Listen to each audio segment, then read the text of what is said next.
हाँ बेटा, आज अपन बात कर रहे हैं, 2 क्वेश्चन मैंने बोर्ड पे लिखे, इनको आप ट्राई करेंगे, है ना। ये जेई मेंस में पूछे हुए क्वेश्चन है पुराने, मतलब स्क्रीनिंग मेंस 2 टाइप के एग्जाम होते थे। तो जेई जो प्री होता था, जिसको बाद में नाम मेंस हो गया था, पहले स्क्रीनिंग था, स्क्रीनिंग और ठीक है, फिर अब मेंस एडवांस होने लगे। तो ये जेई में पूछा, basically these are the questions asked in JEE, ठीक है। अब क्वेश्चन क्या है और इनको कैसे क्या ट्राई करेंगे अपन देखते हैं। Initial velocity of rod in a uniform magnetic field inward, B naught का यूनिफॉर्म मैग्नेटिक फील्ड है, इनवर्ट समझा जाता है क्वेश्चन। एम मास की रोड है जिसकी इनिशियल वेलोसिटी वी नोट है आगे की तरफ, ये इनिशियल वेलोसिटी है, initial velocity is V naught, ठीक है। And this resistance is connected, तो मैं बोल दूं ठीक है। Then find out velocity after time T, इस रोड की वेलोसिटी आफ्टर टाइम टी बतानी है, ठीक सर। एक क्वेश्चन ये है, ये 4 ऑप्शन दिए हैं आपके सामने, ठीक है। फिर दूसरा क्वेश्चन है, initial number of radioactive nuclei A, मतलब ये रेडियोएक्टिव न्यूक्लियाई है कोई n, समझ लो रेडियोएक्टिव n इज 0 या x, रेडियोन्यूक्लियर x is 0 and it's decay constant is lambda, उसका डीके कांस्टेंट ये, it is forming at a constant rate q से वो फॉर्म होता है, तो उसका फॉर्मेशन भी हो रहा है और वो डीके भी हो रहा है, लेकिन इनिशियल नंबर 0 है, कंटेनर खाली है उसका, ठीक है।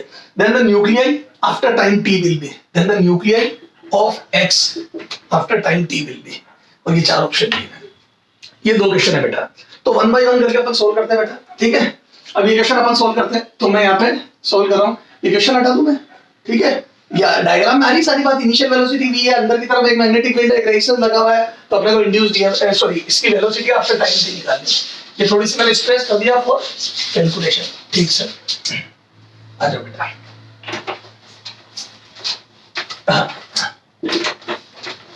This is space for rough one, ठीक है। चलो क्या मैं बोलता हूँ, अगर इसकी वेलोसिटी v है तो किसी टाइम t पर वेलोसिटी अपन ने मान ली v होगी, जो मुझे निकालनी है आफ्टर टाइम t, ठीक है।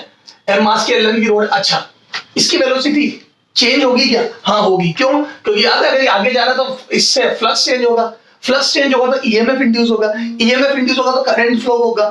तो क्या मैं बोलता हूँ यहाँ पे करंट फ्लो होगा, और अंदर की तरफ देखो, अंदर की तरफ मैग्नेटिक फील्ड बढ़ रहा है, देखो ये आगे जा रहा है तो अंदर की तरफ फ्लक्स बढ़ रहा है, सॉरी, तो ये आगे जा रहा है तो अंदर की तरफ फ्लक्स बढ़ रहा है, तो करंट ऐसा होगा कि उसका वो फ्लक्स के बढ़ने को कम करे, वो अपोज करे चेंजेस का, यानी कि नीचे अंदर की तरफ फ्लक्स बढ़ रहा है तो उसका करंट एंटी क्लॉकवाइज होगा, ताकि क्या हो, खुद का फ्लक्स बाहर ला सके और इसके बढ़ने का अपोज कर सके। तो क्या मैं बोलूं, इसमें एक एंटी क्लॉकवाइज करंट इंड्यूस होगा, I induce will be anti clockwise, तो इसमें करंट ऊपर की तरफ जाएगा आई, ठीक है। तो एक current will flow I, and due to this current a magnetic force will act in backward direction, है ना। और मैं वैसे भी बोल सकता था पीछे की तरफ फोर्स लगेगा जो इसकी वेलोसिटी का अपोज, इसके आगे जाने का अपोज करेगा, ठीक है सर।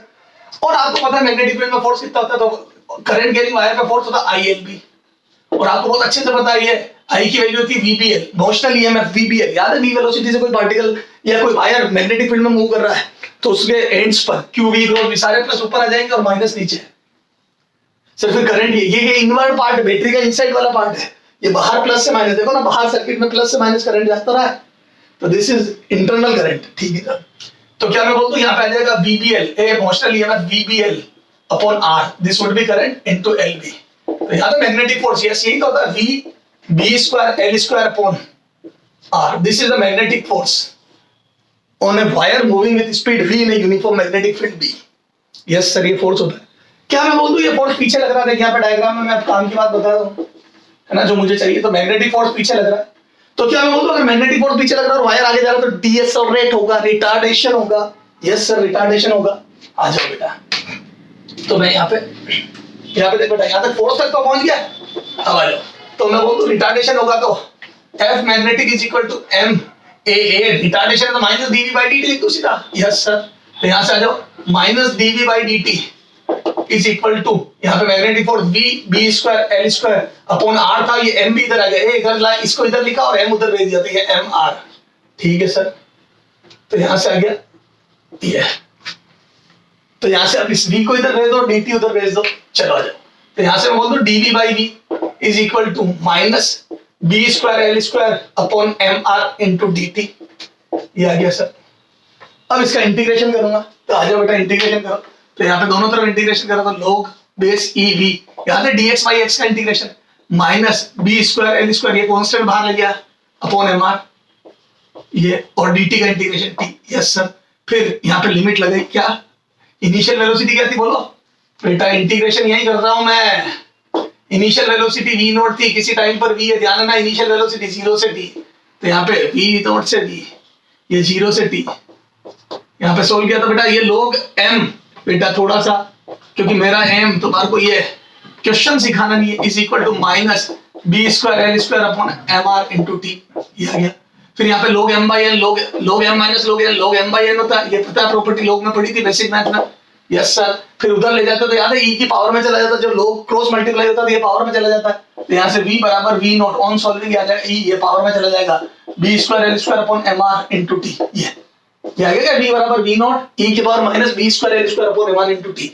तो आंसर क्या हो जाएगा बेटा, दिस इज गुड आंसर। तो सर हमने काफी मेहनत करी बेटा, इतनी मेहनत, नो डाउट आपको नॉलेज था तब आप इतना कर पाए।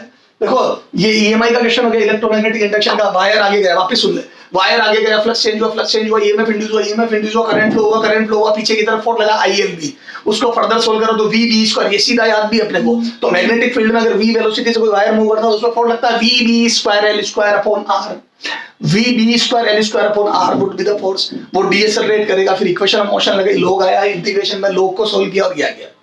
This is the method. और इसमें आप यूं समझ लो कम से कम आपने 8-10 मिनट वेस्ट किए, बिल्कुल है ना, मैं तो कह रहा हूं 5 मिनट भी वेस्ट किए, चलो 5 मिनट किए, ठीक है, 5-6 मिनट आपने लगाए। कैलकुलेशन मिस्टेक होने के पूरे चांस, क्योंकि इतनी बड़ी कैलकुलेशन है तो मिस्टेक होने के पूरे चांस, ठीक है, तो एरर होने के फुल चांस, ठीक सर। लेकिन अब करें क्या, करना तो यही पड़ेगा, क्योंकि इसी टाइप से करंट इंड्यूस होगा, करंट से फोर्स लगेगा, फोर्स से रिटार्डेशन होगा, रिटार्डेशन इक्वेशन ऑफ मोशन तो नहीं लगी, लेकिन हाँ इंटीग्रेशन करा, लोग आया, लोग को सोल्व करा, तो भयंकर नॉलेज होना चाहिए, ठीक सर। अब देखो आ जाओ, है ना, सेकेंड अप्रोच। अब सुनना ध्यान से बेटा, क्या हो रहा था बेटा, ये वायर आगे जा रहा था सर, अच्छा ये वायर आगे जा रहा था, तो मोटी मोटी बात मैं करूं तो इस वायर पे पीछे मैग्नेटिक फोर्स लग रहा था, यस सर। तो ये तो तेरे समझ में आ गया कि आगे जाने का अपोज करने के लिए पीछे फोर्स लगेगा तो रिटार्डेशन होगा मेरे लाल, यस सर। रिटार्डेशन होगा तो मैं बोल दूं ये वायर स्लो डाउन होगा, यस सर। तो पीछे फोर्स लगा तो वायर की स्पीड समय के साथ घटेगी, तो बोल दूं समय के साथ घटेगी, समय के साथ डिक्रीज होगी, डिक्रीज होगी, समय के साथ डिक्रीज होगी, बिल्कुल ओके, समय के साथ डिक्रीज होगी। चलो आओ, अच्छा इनिशियल कितनी होगी, समय के साथ डिक्रीज तो होगी, शुरू में कितनी 0 नहीं, और t बराबर 0 पर v equal to V naught होगी, तो समय के साथ घटेगी और शुरू में वी नॉट होगी, ठीक सर। रखो चारों ऑप्शनों में t बराबर 0, तो t बराबर 0 रखा तो यहाँ e की पावर 0 1 होता है, ए किसी की भी पावर 2 की पावर 0, e की पावर 0, किसी भी कांस्टेंट की पावर 0 बराबर 1 होता है, तो ये 1 आ रहा है, वी नॉट आ रहा है, मतलब ये 1 आ रहा है तो वी नॉट, यहाँ ये 1 आ रहा है, t 0 इनिशियल t 0 रख के चेक कर रहा हूं, t 0 रखा, e की पावर 0 1 आ गया, तो 1 - 1 यहाँ 0 आ रहा, गलत, शुरू में स्पीड 0 थोड़ी थी, वायर रेस्ट में थोड़ी था, वायर तो मूव कर रहा था, ठीक है, यहाँ t 0 रखो तो e की पावर -0 आ रहा है, e की पावर -0 वी नॉट इंटू, ये भी 1 होता है क्योंकि 1/1 आ जाएगा तो 1 ही है, तो ये भी वी नॉट आ रहा है, तो ये वी नॉट आ रहा है, ये वी नॉट आ रहा है, यहाँ रखो t बराबर 0, ठीक है, तो जैसे t बराबर 0 रखा तो ये 1 - 1 ये तो 0 आ रहा है, गलत। तो क्या मैं बोल दूं 2 ऑप्शन बचे जिनमें इनिशियल वेलोसिटी वी नॉट आ रही है, ठीक सर।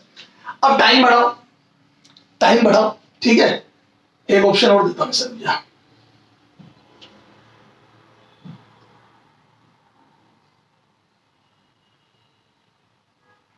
चलो ये तो बनेगा नहीं, चलो ठीक है। अब देखो तो सब समझ में आ गया, t बराबर 0 रखा तो वी नॉट होनी चाहिए, तो 2 ऑप्शन बचे, है ना, कितनी कैलकुलेशन करी। अब आ जा, टाइम बढ़ाने पर एज टाइम इंक्रीजेस, बोलो क्या होना चाहिए, t बराबर 0 रख गया, as t increases velocity decrease होनी चाहिए, और ये एक्सपोनेंशियली इंक्रीजिंग फंक्शन, इसमें टाइम बढ़ने के साथ e की पावर बढ़ेगी, देखो t बराबर 0 पे, t बराबर 1 पे e की power b square L square upon m आएगी, t बराबर 2 पे ट्वाइस हो जाएगी, तो बढ़ती जाएगी पावर, और जब किसी ग्रेटर देन 1 फंक्शन की पावर बढ़ती 1 2 3 पावर बढ़ेगी तो मैं बोल दूं वो फंक्शन इंक्रीज होगा, तो e की पावर प्लस में जो भी होगा वो इंक्रीजिंग फंक्शन है, तो ये तो समय के साथ स्पीड बढ़ रही है, तो ये गलत हो गया। इसमें देखो t इंक्रीजेस, तो मैं बोल दूं 1/e की पावर हो गया, ये माइनस मतलब 1/e की पावर दिस गार्बेज, तो जैसे जैसे t बढ़ेगा ये वाली चीज बढ़ेगी, तो बोल दूं ये स्पीड घटेगी, बिल्कुल ओके, तो टाइम के साथ ये घट रही है। तो चारों ऑप्शन में t बराबर 0 रखने पर v0 दो ने, v बराबर v नॉट 2 ने दिया, इन दोनों ने नहीं दिया तो गायब, ये 2 ने दिया, उसके बाद टाइम बढ़ाया तो घट रही है स्पीड, ये वाली तो बढ़ रही है, सर समझ में आ गई, क्लियर है क्या, तो this would be the answer, समझ गए सर, बिल्कुल समझ में आ गई। ठीक है। अच्छा और चेक करो। अच्छा एक बात बता, जैसे जैसे आगे जाएगा मैग्नेटिक फोर्स कम होता जाएगा, ये पीछे वाला फोर्स विल डिक्रीज। सर क्यों? क्योंकि ये मैग्नेटिक फोर्स प्रोपोर्शनल टू क्या आया था, याद कर, v b square l square upon r। तो ये सब तो कांस्टेंट है ना, बोलते हैं magnetic force is proportional to v होता है। तो जितना वायर तेज होगा उतना मैग्नेटिक फोर्स ज्यादा लगेगा, जितनी वायर की स्पीड ज्यादा उतना मैग्नेटिक फोर्स ज्यादा होगा। तो मैं बोलूं समय के साथ स्पीड कम होती जाएगी तो मैग्नेटिक फोर्स कम होता जाएगा, और मैग्नेटिक फोर्स कम होता जाएगा तो रिटार्डेशन कम होगा। रिटार्डेशन तो होगा, पीछे की तरफ फोर्स तो लगेगा पर कम। पहले 10 न्यूटन लग रहा था, फिर 8, फिर 6, फिर 4, तो धीरे होता जाएगा। वायर की स्पीड घटेगी, पहले 2 घटी, फिर 1.5 घटी, फिर 1 घटी, कम कम घटेगी, और फाइनली ये इनफाइनाइट पे जाके जीरो होगा। जैसे नहीं होता किसी कंटेनर में से लिक्विड बाहर निकलता तो उसकी स्पीड √2g, याद है √2gh होती है। तो जैसे जैसे हाइट कम होती है तो स्पीड कम होती जाती है लिक्विड की। तो पहले फास्ट निकलता है जब फुल कंटेनर भरा होता है, कैंपर भरा होता है, फिर जैसे जैसे कैंपर में पानी खाली होता है स्लो स्लो स्लो स्लो, तो वो फाइनली इनफाइनाइट पे जाके खाली होगा, क्योंकि जैसे जैसे लिक्विड कम होगा स्पीड भी कम होती जाएगी। तो याद है थोड़ा पानी बच ही जाता है अंदर, फिर तिरछा कर करके निकालते। याद आ गया सर? सर आप तो बड़ी, हाँ। तो सर ये इनफाइनाइट पे जाके रुकेगा, तो इसका मतलब वेलोसिटी जीरो इनफाइनाइट पे नीचे रखो, इसको और चेक करता है। हालांकि अपना आंसर आ गया, फिर भी दैट t इनफाइनाइट रख। तो दोस्तों this is v naught e की पावर माइनस इनफाइनाइट, और e की power minus infinite is e की अपॉन e की पावर इनफाइनाइट, और ये इनफाइनाइट हो जाएगा तो ये v नॉट अपॉन इनफाइनाइट, और किसी का भी अपॉन इनफाइनाइट जीरो आ गया। तो t टेंड्स टू इनफाइनाइट पे जाके ये वेलोसिटी जीरो हो जाएगी। यस सर, तो सारी बात समझ में आ गई सर? ठीक है, अब आ जाओ अगला क्वेश्चन।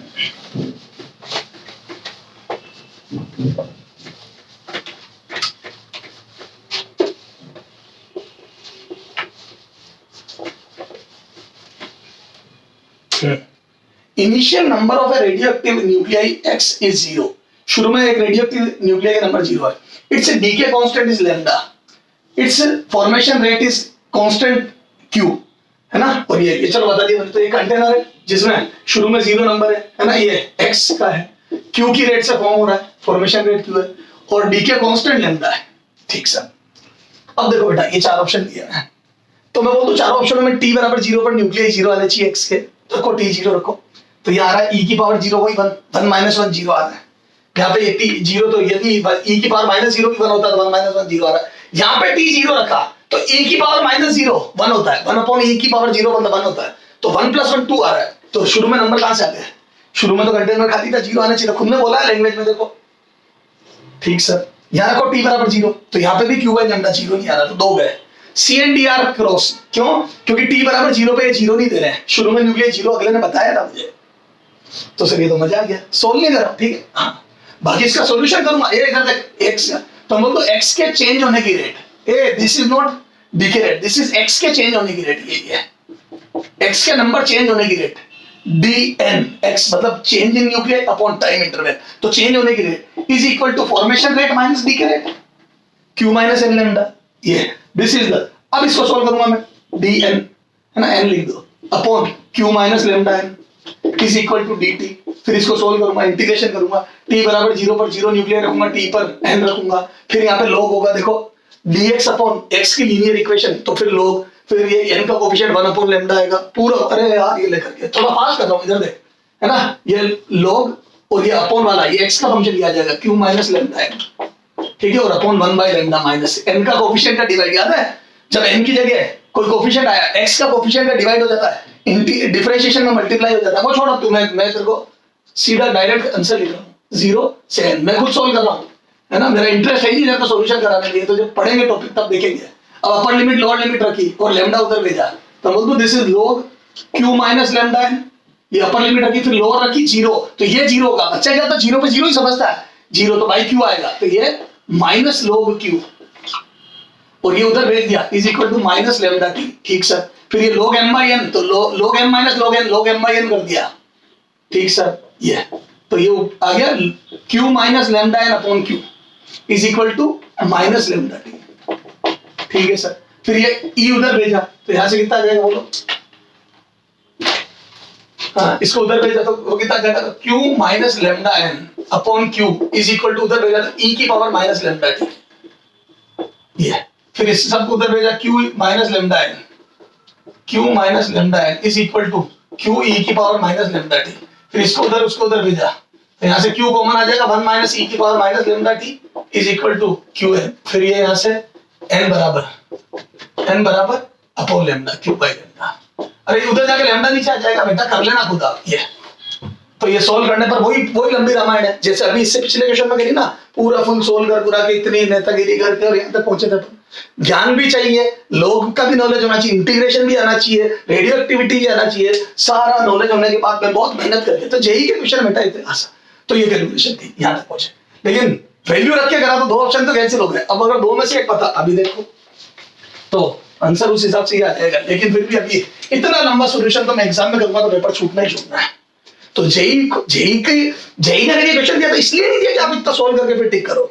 उन्होंने ये देखा कि आपको एनालिसिस करना आता है नहीं आता। This is called analytical question, these are analytical question. आपको फिजिक्स आती है नहीं आती, वो ये चेक कर रहे हैं। आपकी कैलकुलेशन थोड़ी चेक करनी उनको आपका दिमाग आईक्यू चेक करना कितना है। देखो आ जाओ, तो शुरू में 0। अब देखो तो सर शुरू में 0 आना चाहिए तो 2 से आ गया, ठीक है, ये x 0। फॉर्मेशन रेट क्यों है, डीके कांस्टेंट लैम्डा, ठीक है, और ये x के न्यूक्लियर। यार एक बात बता, समय के साथ क्या होगा? तो मैं तो जैसे फॉर एग्जांपल ये रेट 100 है, मन में सोच ले 100 न्यूक्लियर पर सेकंड आ रहे हैं, 100 न्यूक्लियर पर सेकंड। तो मैं बोलूं 100 आए, लेकिन शुरू में था कुछ नहीं तो गए 0।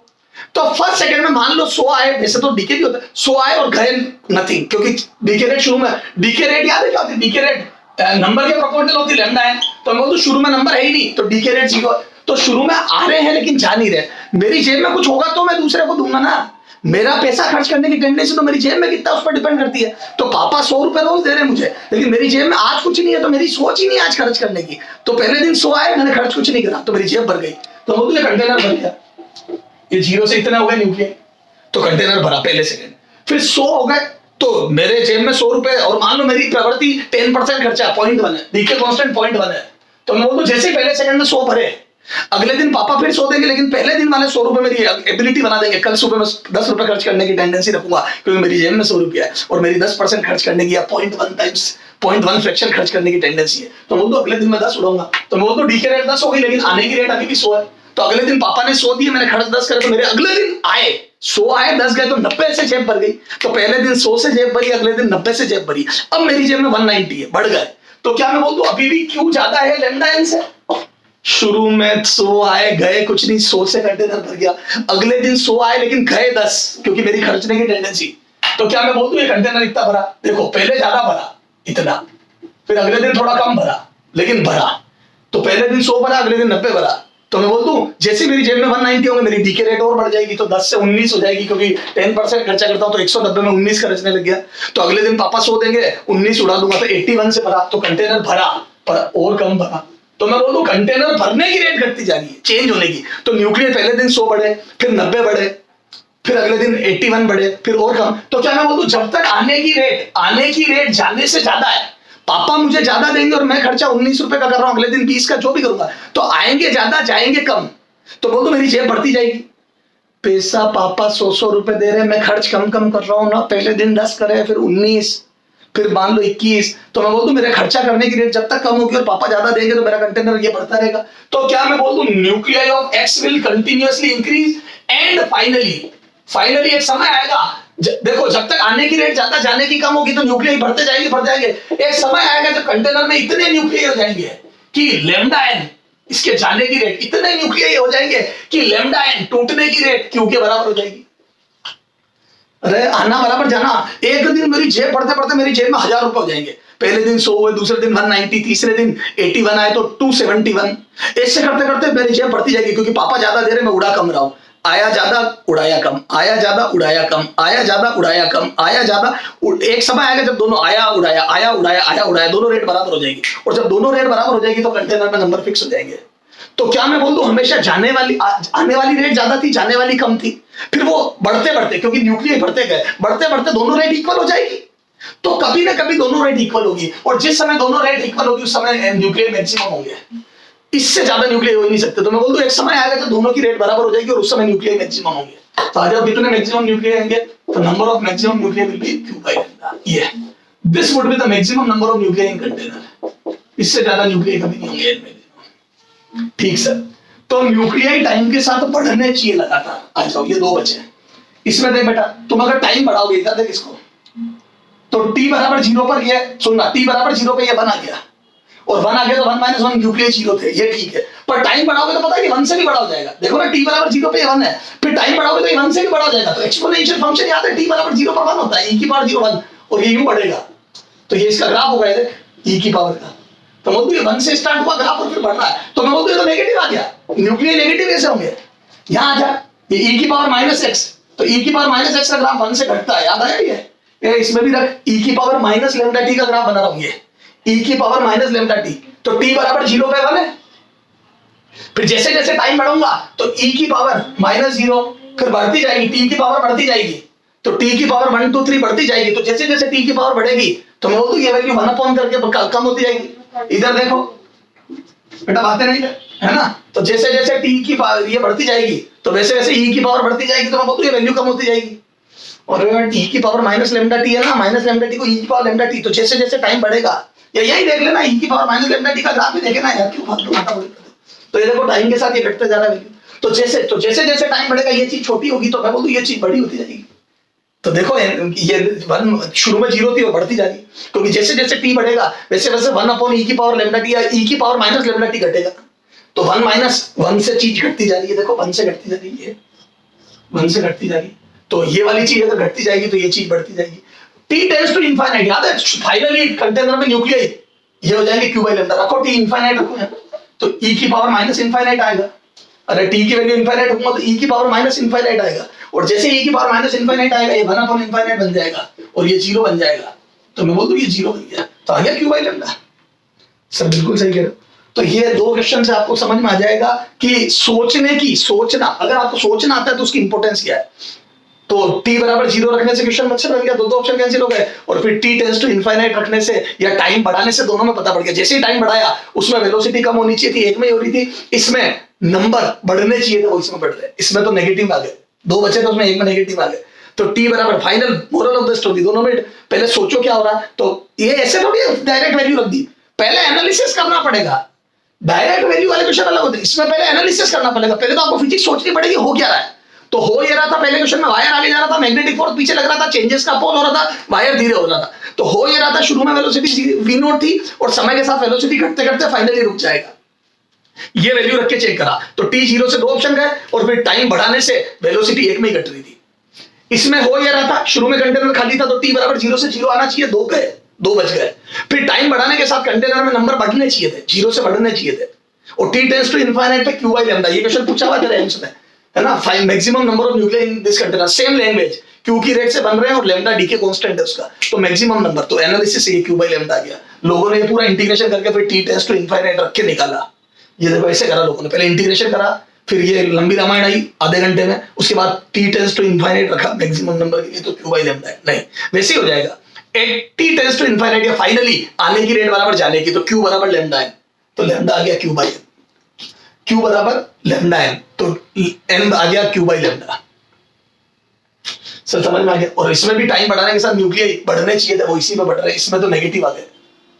तो बहुत मच्छर बन गए दोनों क्वेश्चन। इसको बोलता है एनालिटिकल अप्रोच। क्या बोलते हैं इसको बेटा? Analytical approach. इस अप्रोच की बच्चों में ज्यादातर कमी पाई जाती है, क्योंकि वो फिजिक्स से डरते हैं, वो सोचना ही नहीं चाहते फिजिक्स में।